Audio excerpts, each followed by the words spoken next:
এই দুই জায়গাকে বিরত করা হয়েছে। দুই জায়গা বিরত। আমার বন্ধুগণ, আমরা আমাদের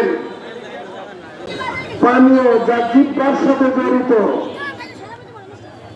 আর 2 নম্বরে দীর্ঘ 1 মাস সিয়াম সাধনার পর এলো খুশির ঈদ। সম্পূর্ণ ভিন্ন পরিবেশে এবার নারায়ণগঞ্জে ঈদ উল ফিতর উদযাপন হয়েছে। ঈদ আনন্দের দিন। মুসলমানদের সবচেয়ে বড় এই ধর্মীয় উৎসবে ঈদের প্রথম জামাতে নারায়ণগঞ্জ কেন্দ্রীয় ঈদগাহে ছিল মুসল্লিদের উপচে পড়া ভিড়। মূলত নারায়ণগঞ্জ জেলা প্রশাসনের আয়োজনে নারায়ণগঞ্জ কেন্দ্রীয় ঈদগাহে 2টি ঈদের জামাত অনুষ্ঠিত হয়। এতে প্রথম জামাতটি অনুষ্ঠিত হয় সকাল 8টায়, পরবর্তীতে সকাল 9টায় আরেকটি জামাত অনুষ্ঠিত হয়। মোনাজাতে বিশ্ব শান্তির মঙ্গল কামনা ও ফিলিস্তিনি মুসলমানদের ওপর বর্বরোচিত হামলার জন্য মহান আল্লাহর কাছে দোয়া করা হয়।